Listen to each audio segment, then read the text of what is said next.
नमस्ते दोस्तों। आप इस समय देख रहे हैं एग्ज़ाम विदाउट होप मेरे साथ, यानी कि कामना के साथ। आपको पता है कि अभी एईडीओ की परीक्षा लगी हुई है। 10 जनवरी को एईडीओ की परीक्षा है और इस परीक्षा को कंडक्ट कराता है हमारा बीपीएससी। ठीक है, तो एक इसका अच्छा तरीका ये हो सकता है कि हम बीपीएससी के द्वारा अभी तक कराए गए जितने भी पेपर हैं उसके क्वेश्चंस को देखते हैं। तो फ्रेंड्स, मैंने ये सोचा है कि 3 से 4 दिन के अंदर बीपीएससी ने जितने भी पेपर अभी तक कराए हैं उसमें हिस्ट्री का पोर्शन मैं करा दूं, प्रीवियस ईयर हिस्ट्री।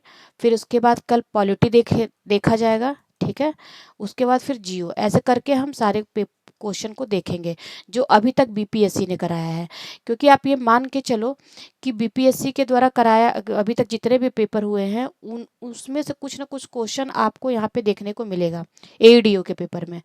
तो देखते हैं इसको। चलिए, बहुत ज़्यादा टाइम बर्बाद नहीं करते हैं, अपना पहला क्वेश्चन देखते हैं।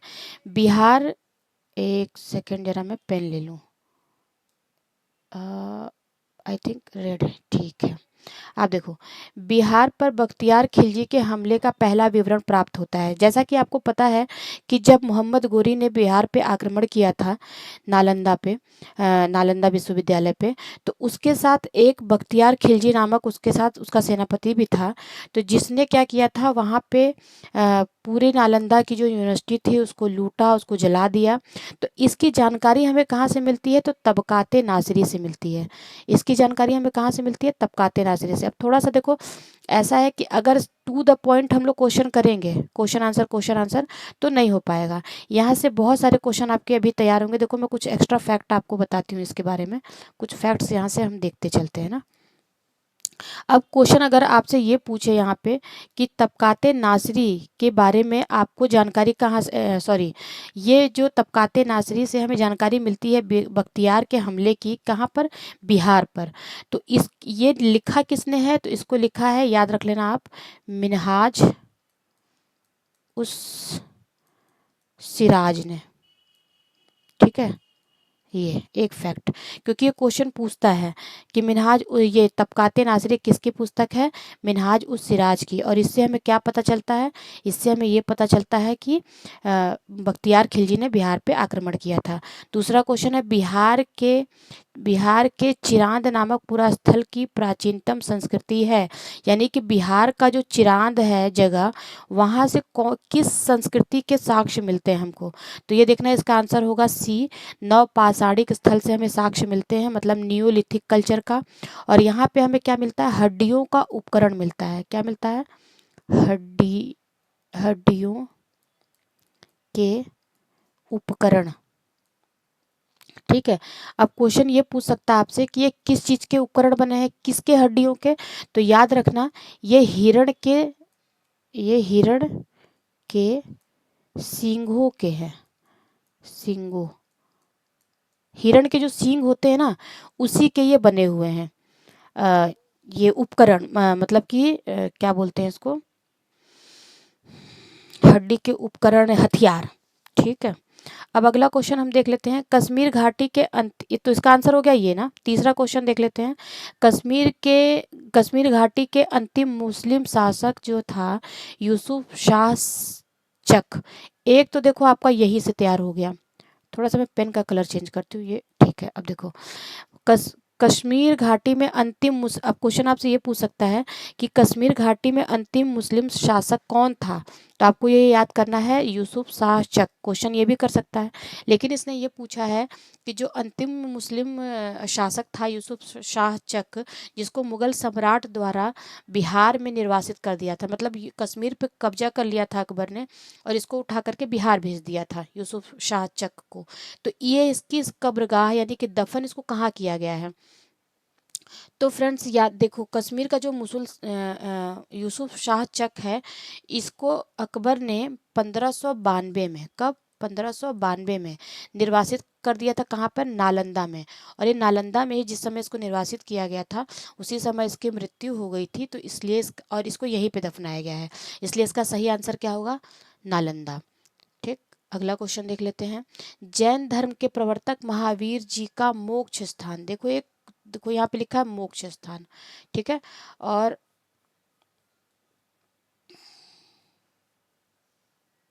ये क्या पूछा है, मूत, ये देखो मूत प्लेस। अब ये मोक्ष स्थान कहने का क्या मतलब है, मोक्ष स्थान कहने का मतलब है कि इनको निर्वाण की प्राप्ति कहाँ हुई थी, ठीक है, निर्वाण, निर्वाण। देखो एक तो ये जैनिज्म और बुद्धिज्म से क्वेश्चन, एक मिनट थोड़ा मैं इसको सही करती हूँ। देखो जैनिज्म और बुद्धिज्म से क्वेश्चन बहुत पूछता है बिहार में, तो इसलिए ये जो आपका है ना जैन धर्म से और बौद्ध धर्म से, इसकी बेसिक चीज़ें तो आपको बिल्कुल अच्छे से याद होनी चाहिए। तो मोक्ष स्थान, अगर मोक्ष के बारे में बात करता है जैन धर्म में, तो जैन धर्म में मोक्ष को क्या कहते हैं, निर्वाण, ठीक है। और बौद्ध धर्म क्या कहते हैं, कैवल्य कहते हैं। तो जैन धर्म में जो महावीर स्वामी थे, इनको मोक्ष की प्राप्ति कब हुई थी, तो 527 बीसी में कहाँ पे हुई थी, पावापुरी में, ठीक है। और ये पावापुरी कहाँ पर है, अगर आपसे क्वेश्चन ये पूछ दे कि पावापुरी किस जिले में है भी, तो आप बताएंगे कि ये नालंदा में है, कहाँ पर है, नालंदा में, ठीक है। तो और ये नालंद, अभी ये जो पावापुरी है ये क्या है, जैन धर्म का, ये देखो यहाँ मैं लिखती हूँ, जैन धर्म का एक क्या है, तीर्थ स्थल है, तीर्थ स्थल है अभी फिलहाल, ठीक है। अब आपसे क्वेश्चन ये पूछ सकता है कि आपका जो ये पावापुरी है, इस पावापुरी के बारे में एक एक्स्ट्रा फैक्ट मैं आपको बताती हूँ। देखो यहाँ लिखा है पावापुरी, ठीक है। पावापुरी के बारे में अगर एक्स्ट्रा फैक्ट देखें तो देखो यहाँ का जो जल मंदिर है, याद रखना, जल मंदिर, ये बहुत फेमस है, जल मंदिर। अब जल मंदिर क्यों फेमस है, तो जल मंदिर इसलिए फेमस है क्योंकि ये एक तालाब के बीचों बीच बनाया गया है, ठीक है। ये मंदिर है और ये तालाब है, ये इसके बीच में बनाया गया है। और ये पावापुरी, पावापुरी में क्या फेमस है, जल मंदिर। और पावापुरी जो जगह है वो कहाँ पर है, तो वो जगह है नालंदा में, इतना आपको याद रखना है, ठीक है। तो अच्छा, अगर क्वेश्चन आपसे यहाँ पे ये पूछ दे कि जो ये महावीर स्वामी हैं, महावीर जी, इनका जो ये निर्वाण इनको मिला था, ये कब मिला था, तो आप ये बताओगे कि इनको निर्वाण जो है 1527 बीसी में, यानी कि इस समय कितने साल के थे, 72 वर्ष के थे। और इनको कब मिला था, इनको निर्वाण मिला कार्तिक शुक्ल अमावस्या के दिन। आप बताओगे कार्तिक शुक्ल अमावस्या, अमावस्या के दिन इनको निर्वाण के, ये एक्स्ट्रा फैक्ट मैं आपको बता रही हूँ, ये याद कर लेना। ये मुझे लग रहा है कि थोड़ा सा इसका लिखने का जो तरीका है, एक सेकंड, अभी देखो थोड़ा सही आएगा। तो मैंने क्या बताया आपको कि जैन धर्म के जो प्रवर्तक है महावीर जी का, को मोक्ष यानी कि निर्वाण की प्राप्ति कहाँ हुई थी, तो पावापुरी में हुई थी। और पावापुरी कहाँ पर है, ये देखो पावापुरी कहाँ पर है, पावापुरी है नालंदा में। और कब प्राप्त हुई थी, 527 बीसी में। तब वो कितने साल के थे, 72 ईयर्स के थे। और दिन कौन सा था, कार्तिक शुक्ल की अमावस्या का दिन था वो, ठीक है। इतना आपको फैक्ट याद रखना है, ये क्वेश्चन यहाँ से बीच में कहीं कुछ भी पूछ सकता है।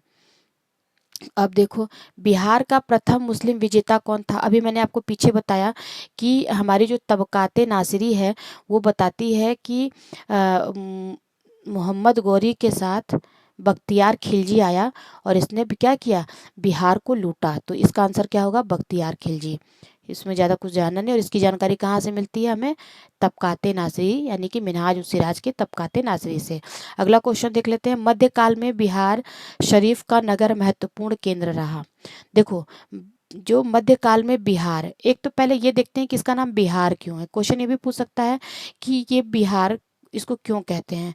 तो आप ये देखो बिहार में पहले क्या होता था कि यहाँ पे बहुत सारे बिहार थे, बौद्ध विहार, बिहार जो प्लेस था ये बौद्ध विहार, ठीक। इसके लिए यहाँ पे बहुत सारे बौद्ध विहार बने थे। इसमें से एक आपने नाम सुना होगा ओदंतपुरी का, ओदंतपुरी, उदंतपुरी, उदंतपुरी विहार भी यहीं पे था, और भी बहुत सारे विहार थे। तो जब तुर्की आक्रमणकारी आए, तुर्की तुर्की लोगों ने कहा कि यहाँ पे तो बहुत सारे विहार हैं, इसलिए इस एरिया का नाम रख दिया बिहार, ठीक है। एरिया का नाम क्या रखा, बिहार। अब उसके बाद क्या हो गया कि धीरे धीरे धीरे बाद में ये पूरे बिहार का नाम, पूरे क्षेत्र का नाम ही बिहार रख दिया गया। ठीक है। तो उस समय क्या था, ये उदनपुरी, एक तो अब ये देखो बौद्ध विहार है तो एक ये धार्मिक केंद्र हो गया, तो यहाँ से ये टिक कर सकते हैं धार्मिक केंद्र। फिर उसके बाद आप यहाँ पे देखो, यहाँ पे आपको धार्मिक के उदंतपुरी विश्वविद्यालय भी आपको यहीं देखने को मिलता है, यानी कि उदंतपुरी विश्वविद्यालय, विश्वविद्यालय भी यहीं पे था। तो ये एक शिक्षा का केंद्र भी था, विद्या का केंद्र भी था, हम देखते हैं। फिर हम ये भी देखते हैं कि 10वीं शताब्दी तक, मतलब कि जब पाल वंश था, पाल वंश के, पाल वंश, 10वीं पाल वंश, ठीक है, 10वीं शताब्दी तक ये पाल वंशों की राजधानी भी था, शताब्दी तक पाल वंशों की राजधानी था। उसके बाद 13 से लेकर के 16वीं शताब्दी तक हम देखते हैं, 16वीं शताब्दी तक ये क्या था, जो मुस्लिम गवर्नर्स थे, मुस्लिम, उनकी राजधानी भी था, मुस्लिम गवर्नरों की क्या थे, प्रशासनिक केंद्र था ये, प्रशासनिक, ठीक, केंद्र के रूप में भी ये फेमस था। कौन, बिहार शरीफ, तो प्रशासनिक केंद्र के रूप में भी इसको जाना जाता है। तो इसका आंसर तो देखो होना चाहिए मेरे हिसाब से 2, 3, 4, यानी कि 2, 3, 4 ये, लेकिन कहीं कहीं पे अगर आप घटना चक्र वगैरह देखो तो इसका आंसर लगाया गया है 2 और 3, यानी कि विद्या के केंद्र के रूप में और धार्मिक केंद्र के रूप में। तो अभी फिलहाल यही मान के चलते हैं, इसको हटा देते हैं। लेकिन ये प्रशासनिक केंद्र भी था। अब ये आपको देखो ऑप्शन के हिसाब से करना पड़ेगा कि यहाँ पे हम इसको क्या मानते हैं। यहाँ तक आपको मेरी बात समझ में आई? ठीक है, देखो मैं टू द पॉइंट आपको ये नहीं बताऊंगी इसका आंसर ये, इसका आंसर ये, इसका आंसर ये है तो क्यों है ये आपको जानना है। ठीक है, तो विद्या का प्रशासनिक केंद्र के रूप में भी था, लेकिन इसका आंसर 2 और 3 ही माना गया है, तो हम भी अभी यही मान के चलते हैं 2 और 3, जबकि ये प्रशासनिक केंद्र के रूप में था। तो अगर एग्जाम में ऐसा ऑप्शन आता है तो आप इसको शामिल कर सकते हो। बिहार के सुप्रसिद्ध संत शरफुद्दीन मनेरी का संबंध सूफियों के किस संप्रदाय से है? तो देखो ये बहुत ही महत्वपूर्ण और फेमस संत हैं बिहार के, कहाँ के, शरफुद्दीन मनेरी, ये मनेर के थे। मनेर कहाँ पे है, पटना में एक जगह है मनेर, वहीं के थे ये शरफुद्दीन। और ये किस संप्रदाय से संबंधित थे, ये फिरदौसी संप्रदाय से संबंधित थे। ठीक है, इनका, इनके बारे में थोड़ा देख लेते हैं। तो इनका जन्म कब हुआ था, इनका जन्म हुआ है 1265 में, 1265 में, कहाँ पर, मनेर। ये पूछ सकता है आपसे क्वेश्चन, याद रखना, मनेर कहाँ पर है, पटना में। और अगर इनकी मृत्यु की बात करता है कि ये जो संत है इनकी मृत्यु कहाँ पर हुई थी, तो आप बताओगे 1380 में। ये डेट भी आपको याद होनी चाहिए, कहाँ पर, बिहार शरीफ में, बिहार शरीफ में। ठीक है, तो बिहार के सुप्रसिद्ध संत शरफुद्दीन मनेरी का संबंध किससे है, फिरदौसी संप्रदाय से। इनका जन्म 1265 में मनेर में हुआ था, ये 1265 लिखा है मैंने, ये देखो, अगर आपको ना समझ में आ रहा हो मैं फिर से लिख देती हूँ। ठीक, 1265 में। मनेर कहाँ पर है, पटना में। और इनकी मृत्यु कब हुई थी, 1380 में, बिहार शरीफ में, याद रखना यहाँ से। अच्छा, क्वेश्चन ये भी पूछ सकता है कि एक इनकी बड़ी फेमस कृति है, रचना है इनकी, जिसका नाम है मकतूबात, जिसका नाम है मकतूबात, मकतूबात ए सादी, मकतूबात ए सादी, ये याद रखना। ठीक है, तो क्वेश्चन देखो, एक ही क्वेश्चन में हम कितने क्वेश्चन कर रहे हैं, एक व्यक्ति से रिलेटेड। तो मकतूबात, मकतूबात ए सादी, ये किसकी रचना है, पूछ सकता है, शरफुद्दीन मनेरी की रचना है। ठीक है, बहुत फेमस रचना है इनकी, तो इसको आप थोड़ा सा ध्यान में रखेंगे। अगला देख लेते हैं, मध्यकाल में बिहार शरीफ का नगर महत्वपूर्ण रहा था, किस चीज़ के लिए रहा था, तो आप बताएंगे। अभी हमने पीछे ये देखा है विद्या के केंद्र के लिए और धार्मिक केंद्र के लिए, मुझे लगता है ये दिस इज रिपीटेड क्वेश्चन। अगला देख लेते हैं क्वेश्चन, पटना को प्रांतीय राजधानी बनाया था। आप देखो पटना के बारे में पूछ रहा है, तो सबसे पहले हम यहाँ पे देखते हैं पटना के बारे में। ठीक है, ये यहाँ देखो पटना। अब देखो पटना को सबसे पहले राजधानी, प्रांतीय राजधानी किसने बनाया, तो शेर शाह सूरी ने बनाया था। ठीक, और कब बनाया था, तो 1541 में यहाँ पे इसने क्या बनवाया था, एक किला बनवाया था, किला, मजबूत किला था ये। और किला बनवा के इसको अपनी क्या कर दिया, राजधानी बनवा दिया। इसे बिहार राज्य की पूरे बिहार की राजधानी, ये किला बनवाया मजबूत पटना में और इसको बिहार की राजधानी घोषित कर दिया। लेकिन अगर प्राचीन समय में देखें तो पाटलिपुत्र, पटना को किस नाम से जानते थे, ये क्वेश्चन भी पूछ सकता है। तो पटना को जानते थे पाटलिपुत्र के नाम से प्राचीन समय में। और पाटलिपुत्र अगर कोई पूछता है कि नगर किसने बसाया, नगर बसाया, ठीक, तो क्या हम आंसर बताएंगे, अजात शत्रु, अजात शत्रु ने बसाया। ठीक है। लेकिन अगर क्वेश्चन ये पूछेगा कि पाटलिपुत्र को राजधानी किसने बनाया, राजधानी, तो हमारा आंसर क्या होगा, उदयन ने बनाया। ठीक है। अजात शत्रु का ही बेटा था, इनके इसका पुत्र था ये। तो इन्होंने पाटलिपुत्र नामक नगर तो अजात शत्रु ने बसाया था, लेकिन उसको राजधानी मगध की किसने बनाया था, किसकी राजधानी बनाया था, मगध की, किसने बनाया, उदयन ने बनाया। तो ये हमारा यहाँ से पाटलिपुत्र पटना के बारे में हो गया, जो कुछ एक्स्ट्रा फैक्ट्स हो गए। ठीक है। लेकिन प्रांतीय राजधानी अगर पूछेगा, देखो यहाँ पे प्रांतीय, एक ये शब्द बनाया ना, प्रांतीय राजधानी, यानी कि बिहार एक राज्य के रूप में किसने बनाया, ये तो मगध की राजधानी है ना, ऐसे याद रखो। मगध की राजधानी किसने बनाया, तो आप बताओगे उदयन ने। लेकिन प्रांतीय राजधानी किसने बनाया, तो शेरशाह सूरी ने। ये डिफरेंस याद रखना है आपको कि क्वेश्चन क्या पूछना चाह रहा है, हो सकता है इसमें उदयन भी दे दे। तो ठीक है, तो ये हमारा आंसर हो गया ए।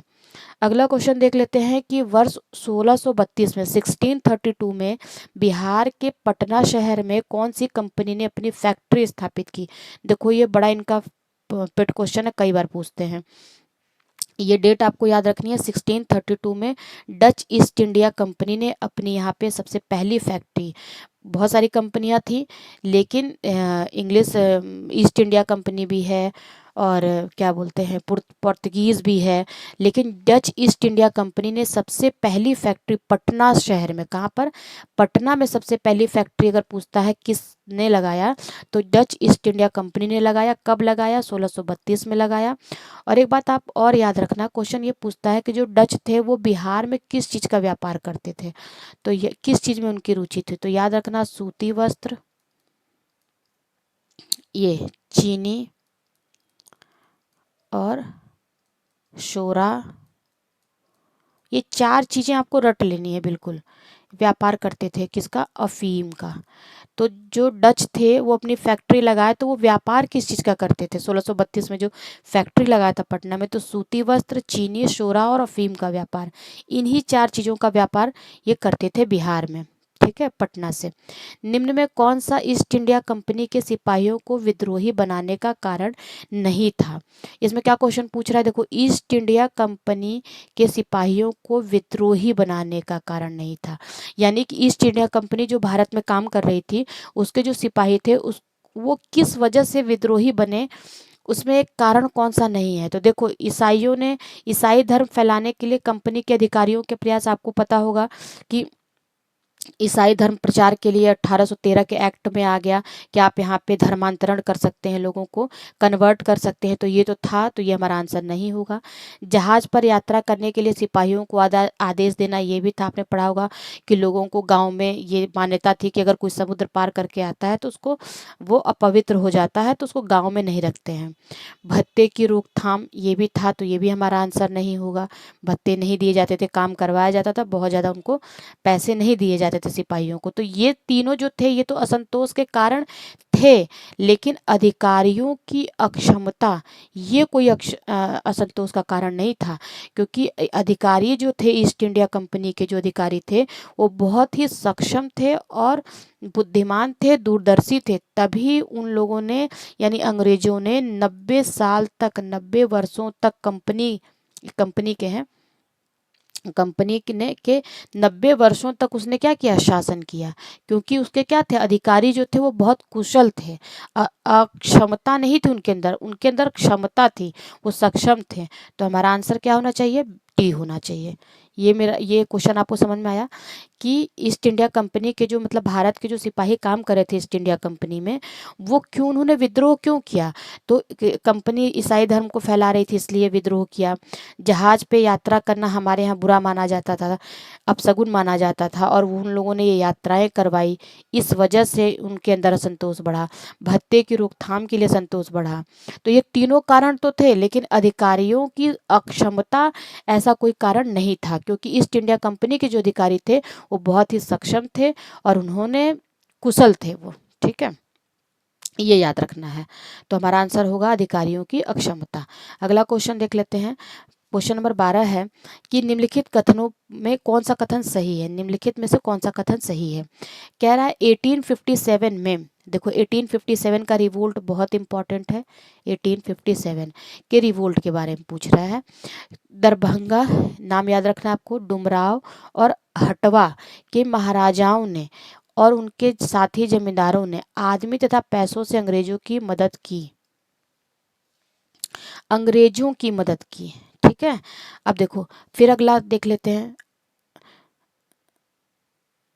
दरभंगा, डुमराव, हटवा के महाराजाओं और उनके साथी जमींदारों ने आदमियों से अंग्रेजों की मदद की। तो देखो आप एक बात याद रखो, आपने पढ़ा होगा कि 1857 का जो रिवोल्ट है, जो विद्रोह है, उसको दबा दिया गया था।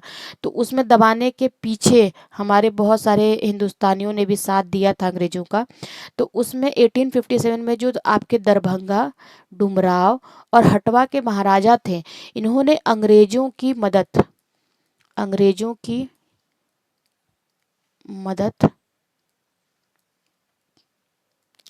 कैसे की थी? पैसों से भी की थी, पैसों से भी की थी, और कैसे की थी?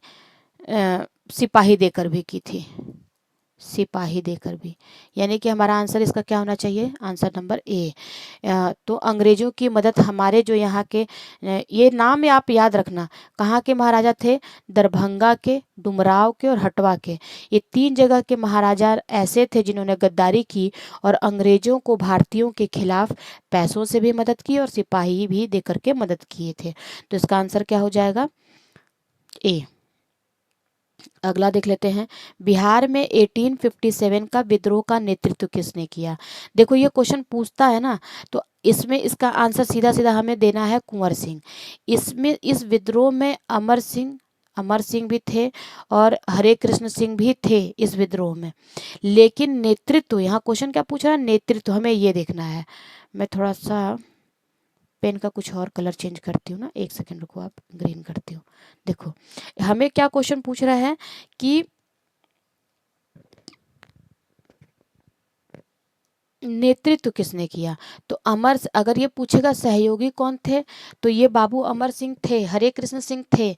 लेकिन बिहार में 1857 का नेतृत्व किया था कुंवर सिंह। ये याद रखना क्वेश्चन आप, इसका आंसर होगा कुंवर सिंह। नेतृत्व लीडरशिप इन्होंने ही किया था। बिहार में 1857 ईस्वी की क्रांति के नेता कुंवर सिंह का देहांत कब हुआ? देखो ये क्वेश्चन में थोड़ा मुझे लग रहा है कि ये क्वेश्चन डिस्प्यूटेड है। आई थिंक इसका आंसर ये होना चाहिए 26 अप्रैल 1958 में। यानी कि बाबू जो कुंवर सिंह थे, इनका देहांत कब हुआ था? 26 अप्रैल 1958 में इनका देहांत हुआ था, और ये बिल्कुल सही है। ठीक है, लेकिन मुझे लगता है कि ये क्वेश्चन हट गया होगा, मिस प्रिंटिंग इस क्वेश्चन में, तो इसको हटा देते हैं, यही इसका सही आंसर होगा।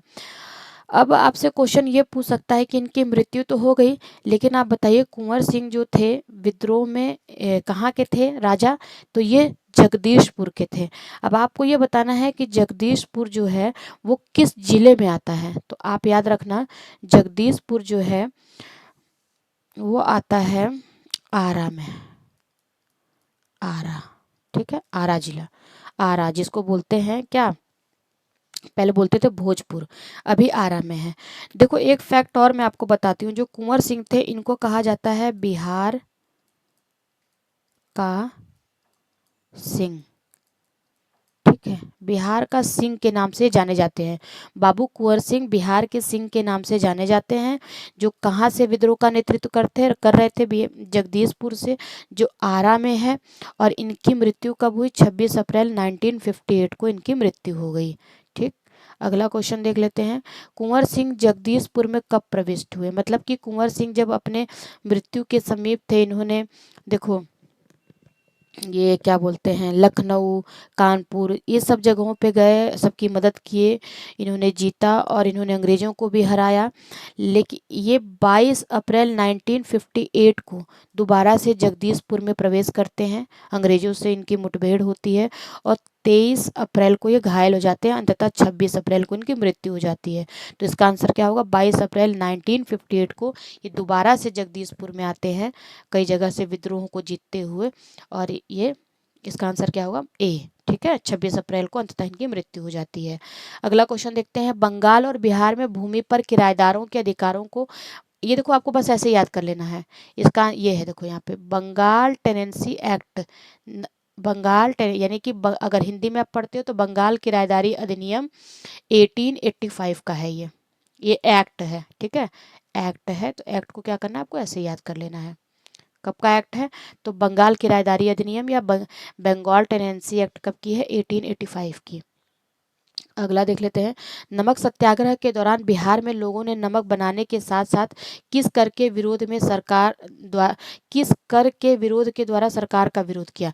यानी कि जो बिहार में आपका ये नमक सत्याग्रह चल रहा था भारत में, उस समय बिहार में लोगों ने सरकार का विरोध किसी एक और कर के साथ किया, किसी और कर का विरोध करके कि नहीं देंगे। तो ये कौन सा कर था? चौकीदारी कर। इसका आंसर क्या होगा? चौकीदारी कर। यानी कि जब नमक सत्याग्रह कब चला था? नमक सत्याग्रह 1930 में। ठीक है, और ये जब चल रहा था उसी समय बिहार में लोगों ने नमक बनाने के साथ साथ, ये तो विरोध कर ही रहे थे, नमक सत्याग्रह चल ही रहा था, लेकिन चौकीदारी कर का भी विरोध किया। ठीक है, ये आपको याद रखना है। अगला देख लेते हैं। 1904 में देवघर में गोल्डन लीग की स्थापना। 1904 में देवघर में गोल्डन लीग, पहले तो अब ये देखो गोल्डन लीग आ गया, तो क्वेश्चन ये भी पूछ सकता है कि गोल्डन लीग की स्थापना कब हुई? तो आप कब बताओगे गोल्डन लीग की स्थापना? मैं थोड़ा सा पेन का कलर चेंज करती हूँ ना। गोल्डन लीग की स्थापना कब हुई? 1904 में हुई। ठीक, ये गोल्डन लीग की स्थापना कब हुई? 1904 में हुई। एक सेकंड में इसको थोड़ा नीचे करती हूँ, ऐसे देखो। ठीक है, 1904 में हुई, देवघर में ब्रिटिश बहिष्कार। अच्छा, ये पूछ सकता है कि गोल्डन लीग की जो स्थापना हुई थी वो किस लिए हुई थी? तो आप ये याद रखना, स्वदेशी आंदोलन के दौरान हुई थी। गोल्डन लीग की स्थापना 1904 में किस लिए हुई थी? स्वदेशी आंदोलन के लिए की गई थी, और ब्रिटिश वस्तुओं का बहिष्कार करने के लिए। ठीक है, और ये इसकी स्थापना उस समय हुई थी बिहार में। अभी देवघर कहाँ पड़ता है? झारखंड में। अगर वर्तमान में इसकी लोकेशन पूछेगा तो कहाँ पर है? झारखंड में, लेकिन उस समय कहाँ पर था? बिहार में। तो देखो यहाँ से 3 क्वेश्चन तैयार हुए। गोल्डन लीग की स्थापना कब हुई? 1904 में। किस लिए हुई थी? स्वदेशी आंदोलन का विरोध करने के लिए। कहाँ पर हुई थी? देवघर में। और देवघर कहाँ पर है? बिहार में। तो ये आपको देख लेना है। ये देखो प्रीवियस ईयर क्वेश्चन मैं करा रही हूँ आपको, बीपीएससी के सारे देखो अभी 5-6 साल के अंदर में ही आए हुए हैं, इसलिए इसको तो आप एकदम अच्छे से करके जाना। सारा मैंने एक जगह ही कर दिया है क्योंकि यहाँ से आपको क्वेश्चन मिलेगा। अगला देखते हैं। चंपारण में गांधी जी को चंपारण आंदोलन कब हुआ था? पहले तो आपको ये पता होना चाहिए। तो चंपारण आंदोलन, चंपारण सत्याग्रह इसको बोलते हैं, चंपारण सत्याग्रह, ये कब हुआ था? 1917 में हुआ था, यही याद होना चाहिए। तो ये चंपारण सत्याग्रह के लिए महात्मा गांधी को किसने बुलाया था? तो राजकुमार शुक्ल ने पत्र लिख करके बुलाया था। ठीक है, अगला क्वेश्चन देख लेते हैं। बिहार के किस नेता ने महात्मा गांधी के साथ किसान आंदोलन का नेतृत्व किया? बिहार के किस नेता ने? अब ये देखो इम्पोर्टेंट क्वेश्चन इसलिए है क्योंकि आपसे ये पूछ रहा है किसी भी आंदोलन का नाम नहीं पूछ रहा है कि जैसे असहयोग आंदोलन के दौरान या सत्याग्रह के दौरान। ये बस ये कह रहा है कि बिहार के किस नेता ने महात्मा गांधी के साथ किसान आंदोलन। ठीक है, तो आपको ये पता होना चाहिए कि किसान आंदोलन कब हुआ था। तो किसान आंदोलन जो हुआ था ये 1920 के दशक में हुआ था। तो इस समय जो थे वो कौन थे?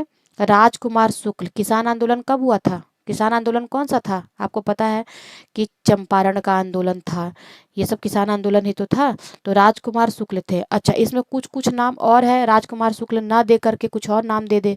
तो राजकुमार शुक्ल थे और थे धरणीधर। एक नाम आपको याद रखना है, धरणीधर। महात्मा गांधी के साथ थे किसान आंदोलन में। और एक नाम आपको याद रखना है, राम नवमी, राम नवमी प्रसाद, राम नवमी प्रसाद। ठीक है। देखो अगर क्वेश्चन आपसे ये पूछे कि बिहार में किस किसान नेता ने महात्मा गांधी के साथ किसान आंदोलन का नेतृत्व किया, तो राजकुमार शुक्ल ने किया।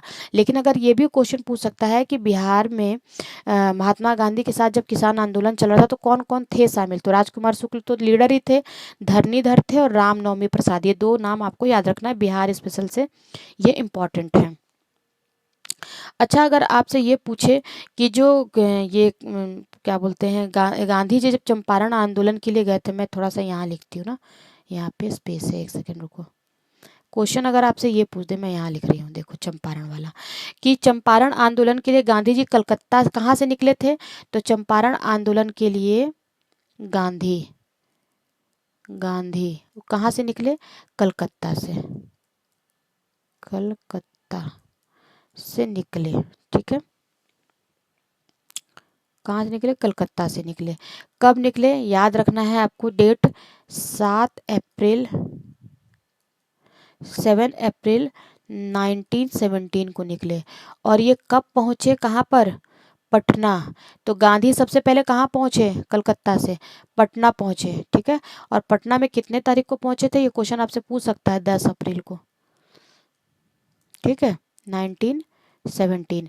यानी कि चंपारण आंदोलन के लिए को लीड करने के लिए गांधी कहाँ पे थे, गांधी कलकत्ता में थे। और कलकत्ता से गांधी कहाँ पर आए, एक सेकेंड रुको, कलकत्ता से कलकत्ता से गांधी पटना के लिए निकले। और पटना के लिए गांधी जब आए तो कितने तारीख को निकले, मैं यहाँ थोड़ा अच्छे से लिख देती हूँ उसको, पटना। ठीक है, कलकत्ता से निकले 7 अप्रैल 1917 को, और पटना कब पहुंचे, 10 अप्रैल 1917 यानी 17 को। ये क्वेश्चन भी पूछा हुआ है, याद रखना है इस डेट को। ठीक, 7 तारीख को कलकत्ता से निकले और सबसे पहले कहाँ पहुंचे, पटना में पहुंचे। अच्छा अगला क्वेश्चन ये पूछ सकता है कि राजकुमार शुक्ल जो हैं वो किस गांव के निवासी थे, तो मुरली भरहवा गांव के थे। राजकुमार शुक्ल किस गांव के निवासी थे, मुरली भरहवा गांव के। किसने दुखी और दुखी आत्मा दुखी हृदय जैसे छद्म नामों के तहत लिखकर चंपारण के किसानों की दुर्दशा पर प्रकाश डाला है, किस किस कौन से किन्होंने किसानों की दुर्दशा को बताने के लिए किसानों को क्या कहा, दुखी, दुखी आत्मा, दुखी हृदय जैसे नाम किसने दिया है किसानों को, तो आप इसका आंसर बताएंगे पीर मोहम्मद मुनीस। क्या नाम बताएंगे, पीर मोहम्मद मुनीस। ठीक है, अगला देख लेते हैं। स्वामी सहजानंद सरस्वती ने एक पत्रिका का प्रकाशन किया था जिसका नाम क्या था, जिसका नाम था हुंकार। अब स्वामी सहजानंद के बारे में देख लेते हैं। तो स्वामी सहजानंद जो हैं वो 1989 से लेकर के 1950 तक ये थे, इनका कार्यकाल था यहाँ पे। और इन्होंने, स्वामी सहजानंद ने किसान आंदोलन में महत्वपूर्ण भूमिका निभाई।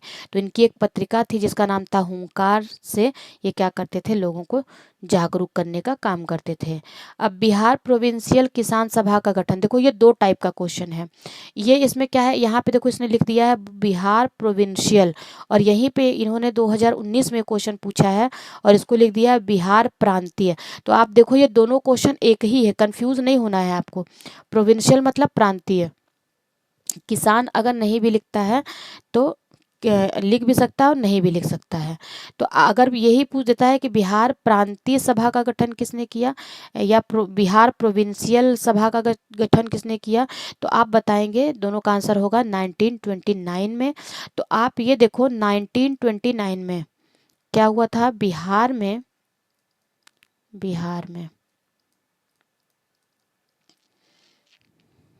क्या था, सोनपुर का मेला लगा हुआ था, यहाँ लिखती हूँ मैं, सोनपुर, सोनपुर मेले के दौरान नेताओं ने क्या किया, किसानों को संगठित किया, बहुत सारे किसानों को संगठित किया। और किस लिए संगठित किया? इनकी समस्याओं के समाधान के लिए संगठित करके बनाया बिहार प्रांतीय किसान सभा, यानी बिहार प्रोविंशियल किसान सभा, दोनों नाम एक ही है। इसको बनाया 1929 में। और इसके बिहार प्रोविंशियल जो किसान सभा बना, इसके पहले अध्यक्ष कौन बने?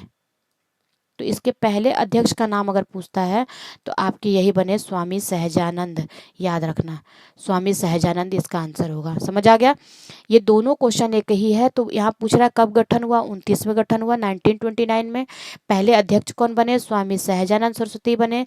ये कहाँ पे बना था? 1929 में सोनपुर मेले में किसानों की समस्याओं के लिए इसको बनाया गया था। ठीक है। अब देखो क्वेश्चन ये पूछता, अब यहाँ से मैं थोड़ा सा आपको एक दो फैक्ट एक्स्ट्रा बता देती हूँ, यहाँ तक आपने पढ़ लिया होगा तो। यहाँ पे देखो, यहाँ मैं लिखती हूँ, या मैं ये कहूँ तो मैं इसको थोड़ा सा इरेज कर देती हूँ क्योंकि मेरे पास स्पेस कम है। अब देखो मैं थोड़ा सा आपको सहजानंद के बारे में बताती हूँ ना। ठीक है, देखो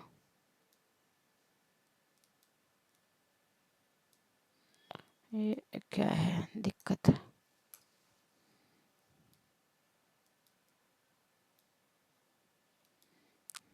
देखो ये आई थिंक ये थोड़ा कम काम कर रहा है, ये कुछ हैंग कर रहा है, ये कोई बात नहीं। आप ये देखो मैं यहाँ पे लिखती हूँ।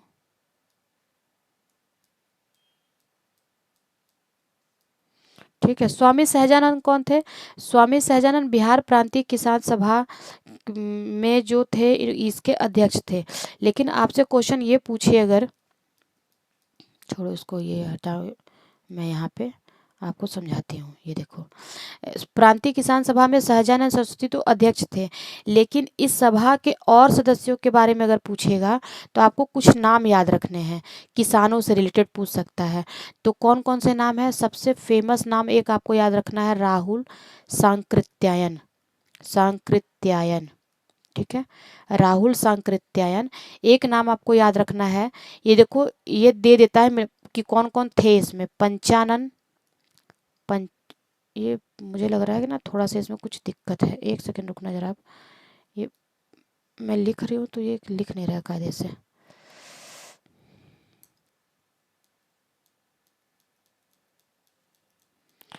देखो एक जो बिहार प्रांतीय सभा है इसमें आपको ये याद रखना है, चलो देखो कुछ जो इसमें एरर है इसको मैं कल ठीक करूंगी, कल ये दिक्कत नहीं आएगी। अभी मैं देखती हूँ, फिलहाल हम कुछ कुछ नाम देख लेते हैं। सहजान किसान जो सभा है इससे कौन कौन से व्यक्ति और जुड़े थे? तो इसमें देखो जुड़े थे राहुल सांकृत्यायन, सांकृत्यायन। अगला नाम आपको देखना है पंचानन शर्मा, पंचानन मैं बोल रही हूँ आप लिख सकते हो, पंचानन शर्मा। और एक नाम है, ये भी क्वेश्चन पूछा है, यदुनंदन शर्मा।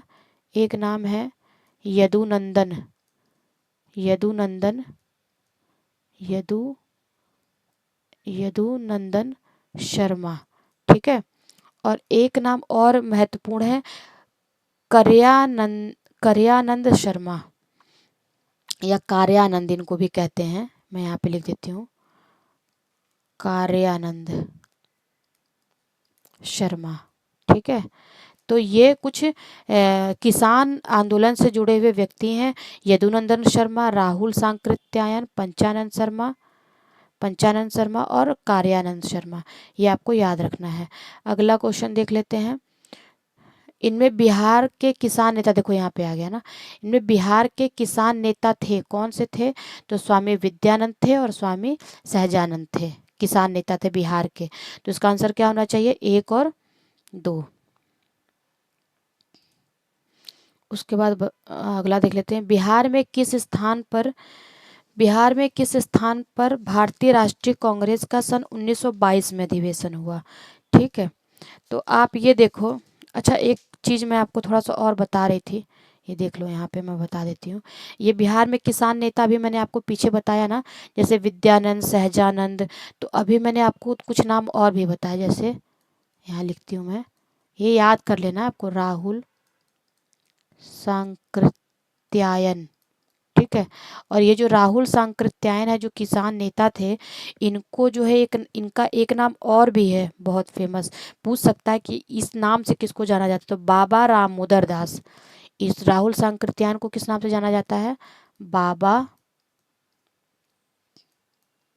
रामोदर दास। ठीक है, याद रखना। इन्होंने अपनी पढ़ाई कहाँ से पूरी की थी? तो आप ये बताओगे वाराणसी से, यानी कि इन्होंने अपनी पढ़ाई कहाँ से पूरी की थी? बनारस से। तो राहुल सांकृत्यायन इसमें थे, बाकी नाम पीछे मैंने आपको बताया है भी, कौन कौन से नाम थे। पंचानन शर्मा, ये देखो मैंने आपको बताया ना, किसान नेता। एक तो राहुल सांकृत्यायन के बारे में मैंने आपको एक एक्स्ट्रा फैक्ट बता दिया कि बाबा रामोदर के नाम से जाना जाता है। और किसान नेता विद्यानंद, जैसे देखो यहाँ पे हैं ये विद्यानंद, सहजानंद, थोड़ा कलर लेती हूँ मैं, एक सेकेंड, ये ठीक है। देखो विद्यानंद, सहजानंद, उसके बाद राहुल सांकृत्यायन, पंचानन, यदुनंद शर्मा, और एक कार्यानंद शर्मा। ठीक है, इतना आपको याद रखना है। एक सेकेंड, अगला क्वेश्चन देख लेते हैं यहाँ पे। ठीक, देखो बिहार में किस स्थान पर भारतीय राष्ट्रीय कांग्रेस का सन 1922 में अधिवेशन हुआ? देखो बिहार का जो दो अधिवेशन बहुत महत्वपूर्ण है। पहला 1912 का बांकीपुर अधिवेशन, बांकीपुर अधिवेशन इसको कहते हैं, और ये बांकीपुर कहाँ पर है? पटना में है। ठीक है, आपको ये याद रखना है। तो ये, और 1922 का अधिवेशन कहाँ पे हुआ? तो ये हुआ था गया में। ये आपको क्या याद रखना? गया में। और 1912 वाला कहाँ पे हुआ था? पटना के बांकीपुर में। बिहार में कांग्रेस का प्रथम अधिवेशन कहाँ पे हुआ? देखो आ गया ना ये, तो पटना का बांकीपुर अधिवेशन था। बांकीपुर अधिवेशन था। और ये कौन सा अधिवेशन था? प्रथम अधिवेशन कांग्रेस का कौन सा अधिवेशन था?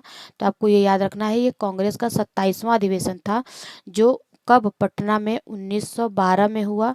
पटना के कौन सी जगह पे? अभी मैंने आपको बताया, कहाँ पे? बांकीपुरा में। इसको बांकीपुरा अधिवेशन के नाम से भी जाना जाता है, बांकीपुरा अधिवेशन था ये। और इस सबसे ज़्यादा इम्पोर्टेंट है कि इसके अध्यक्ष कौन थे, तो ये मैं यहाँ लिख देती हूँ। इसके अध्यक्ष कौन थे? इसके अध्यक्ष थे रघुनाथ नरसिंह मधोलकर। रघुनाथ नरसिंह नरसिंह मधोलकर।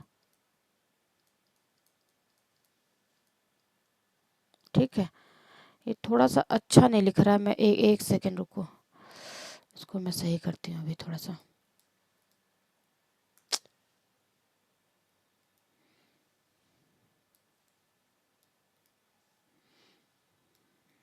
ठीक है, तो बांकीपुरा अधिवेशन के अध्यक्ष कौन थे? बांकीपुरा अधिवेशन के अध्यक्ष थे रघुनाथ नाथ, आप ऐसे याद रखो, रघुनाथ मधोलकर। मधोलकर, उनका पूरा नाम है रघुनाथ नरसिंह मधोलकर, लेकिन आप बस इतना ही याद रखो। तो ये इसके अध्यक्ष थे। अच्छा, क्वेश्चन ये पूछ सकता है कि इसके सचिव कौन थे? तो इसके सचिव आप याद रखना, मोस्ट इंपॉर्टेंट है ये बांकीपुरा अधिवेशन, इसलिए मैं इसको पूरा डिटेल में बता रही हूँ। इसके सचिव यानी कि इसको कहते हैं महासचिव। महासचिव कौन थे इसके? तो इसके महासचिव थे सच्चिदानंद सिन्हा। सच्चिदानंद सिन्हा। ठीक है, सच्चिदानंद सिन्हा इसके अध्यक्ष थे। अच्छा, यहाँ पे एक व्यक्ति और भी बहुत फेमस है, हो सकता है क्वेश्चन पूछ ले, ये इनका भरोसा नहीं है बिहार में। तो ये बांकीपुरा अधिवेशन से रिलेटेड मैंने आपको कितने फैक्ट बताए, ये देखो। मैंने आपको बताया कि ये 1912 में इसका पटना में हुआ था अधिवेशन, 27वां अधिवेशन था। अध्यक्ष थे रघुनाथ मधोलकर, महासचिव थे सच्चिदानंद सिन्हा, जबकि स्वागत समिति के अध्यक्ष, अगर आपसे क्वेश्चन ये पूछे कि स्वागत समिति के अध्यक्ष कौन थे? तो आप क्या बताओगे? स्वागत समिति के अध्यक्ष। ये बहुत कम लोगों को पता है, तो आप बताओगे, इसका यहाँ लिखती हूँ मैं, मज आप बताओगे मजहरूल मजहरूल हक। ठीक है, तो यहाँ से आपके 3 क्वेश्चन तैयार हुए। यानी कि महासचिव कौन थे बांकीपुर अधिवेशन 1912 में? सच्चिदानंद सिन्हा जी थे ये। अध्यक्ष कौन थे? रघुनाथ मधोलकर। स्वागत समिति के अध्यक्ष कौन थे? मजहरूल हक। अगला क्वेश्चन देख लेते हैं, किसके प्रयत्नों से बिहार में प्रांतीय कांग्रेस का दूसरा अधिवेशन हुआ? तो ये इसका आंसर क्या होगा? दीप नारायण मिश्र की वजह के प्रयत्नों से। ये कब हुआ था बिहार में कांग्रेस? एक सेकंड,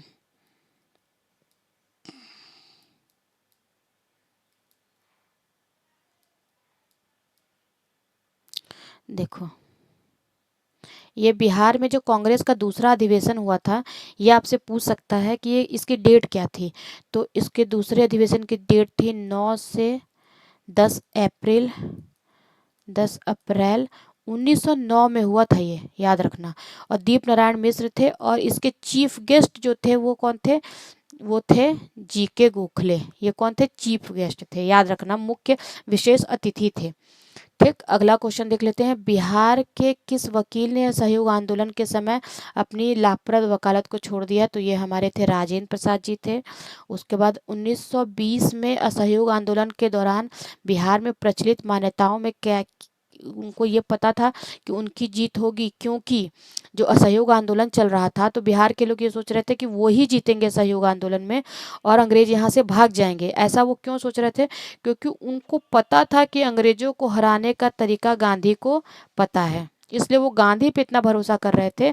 और उनको ये लग रहा था कि उन्हीं की जीत होगी, क्योंकि उनको पता है कि गांधी जो है अंग्रेजों को कैसे हराना है ये जानते हैं।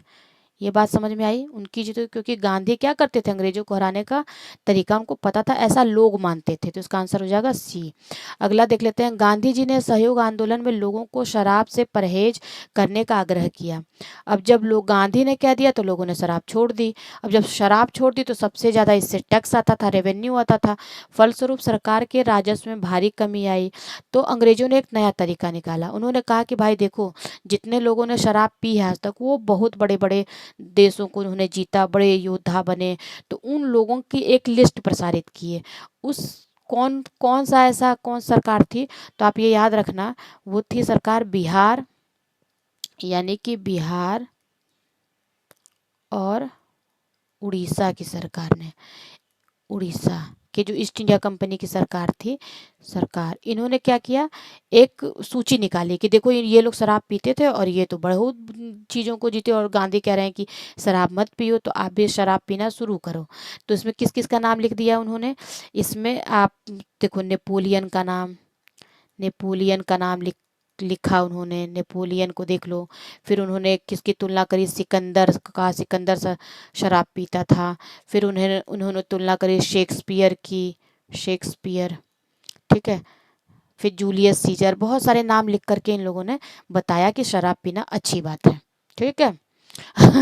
असहयोग आंदोलन के दौरान किसने पटना कॉलेज छोड़ा जबकि उनकी परीक्षा मात्र 20 दिन थी? ये देखो, ये क्वेश्चन कई बार पूछा हुआ। तो ये थे जयप्रकाश नारायण। इनको इन्होंने 20 दिन पहले अपनी परीक्षा को ये आंदोलन में ये क्या हो गए, पटना कॉलेज को छोड़ दिए, ये पढ़ाई छोड़ दी। असहयोग आंदोलन के दौरान बिहार में कृषकों का नेतृत्व किसने किया? अभी मैंने आपको पीछे बताया है। तो इसमें कौन होंगे? हमारे स्वामी विद्यानंद। ठीक, किसान आंदोलन में। अब देखो, भागलपुर में नमक सत्याग्रह का नेतृत्व किसने किया? भागलपुर में नमक सत्याग्रह का नेतृत्व किसने किया? किसका? नमक सत्याग्रह। तो नमक सत्याग्रह कब हुआ? पहले तो आप यही देखो, 1930 में। और इसका को लीड कर रहे थे बिहार से महादेव लाल सर्राफ। महादेव लाल सर्राफ इसको लीड कर रहे थे बिहार से। बिहारी छात्र सम्मेलन का 16वां अधिवेशन कहाँ पर हुआ? तो आप ये याद रखना, हजारीबाग में हुआ। और ये अधिवेशन कब हुआ? 1921 में हुआ। ठीक है, कब हुआ? 1921 में हुआ। और आपको एक फैक्ट मैं हजारीबाग से और याद करवा देती हूँ। यहाँ पे गर्म पानी का एक झरना है हजारीबाग में, क्या है? सूर्य कुंड। उसका नाम क्या है? सूर्य कुंड। ये सूर्य कुंड क्या है? गर्म पानी का झरना है। तो क्वेश्चन अगर ये पूछे कि सूर्य कुंड नामक गर्म पानी का झरना कहाँ पाया जाता है, तो हजारीबाग में। और ये क्वेश्चन क्या है, बिहारी छात्र सम्मेलन का 16वां अधिवेशन, ये अधिवेशन का नाम जरूर याद, क्रम जरूर याद रखना है। तो कौन सा अधिवेशन था ये, 16th था। कहाँ पर हुआ, हजारीबाग में। कब हुआ, 1921 में। आजाद दस्ता बिहार में किस आंदोलन के दौरान सक्रिय रहा। देखो ये जो आजाद दस्ता है ना, इसको लीड कर रहे थे हमारे जयप्रकाश नारायण, जयप्रकाश नारायण, ठीक है। और ये कब इसको कर रहे थे, ये भारत छोड़ो आंदोलन के दौरान। कब, 1942 में। ये क्या था, एक वो था गुप्त जो है गुप्त गुरिल्ला सेना थी जो छिप छिप करके कर रहे थे। और इनका जो केंद्र था वो क्या था, ये कहाँ इनका केंद्र था, तो ये नेपाल के जंगलों से, नेपाल के जंगल से अपने काम को संचालित कर रहे थे। अंग्रेजों के ऊपर इन्होंने ये अपना आंदोलन चला रहे थे अंग्रेजों के विरुद्ध। बिहार में स्वराज दल का गठन किसने किया। देखो ये बहुत इंपॉर्टेंट क्वेश्चन है, ये मैक्सिमम बार रिपीट हुआ है, तो आपको ये रट लेना है कि श्री कृष्ण सिंह ने स्वराज दल का गठन किया। कब, 1923 में। बिहार में जो स्वराज दल का गठन आपको पता, मोतीलाल नेहरू और सीआर दास ने किया, लेकिन इसको बिहार में किसने किया, श्री कृष्ण सिंह ने, ठीक है। तो हमें लगता है कि यहाँ तक रहने देते हैं, टाइम कुछ ज़्यादा हो रहा है। और अगले वीडियो में आगे के क्वेश्चन, अभी मुझे लगता है कि 100 क्वेश्चन के आसपास हैं जो हिस्ट्री से पूछे गए हैं बीपीएससी में। और ये क्वेश्चन मैं आपको पूरा कराऊंगी। उसके बाद ये क्वेश्चन कराने के बाद फिर मैं आपको क्या कराऊंगी कि जितने भी हिस्ट्री के क्वेश्चन आए हुए हैं बिहार में वो मैं कराऊंगी। अभी मैं हो सकता है मैं शाम को ही वीडियो डालूं। तो ये हमारा इस तरीके से ख़त्म हो जाएगा। और हिस्ट्री के क्वेश्चन के साथ साथ ये जो 100 क्वेश्चन जो ये हमारा बिहार स्पेशल चल रहा है, जैसे हिस्ट्री का ख़त्म होगा मैं अगला इसमें आगे पॉलिटी के क्वेश्चन डालूंगी, ठीक है। ये आपका कराऊंगी कंप्लीट। तो चलो मिलते हैं नेक्स्ट वीडियो में, तब तक के लिए बाय बाय, थैंक यू।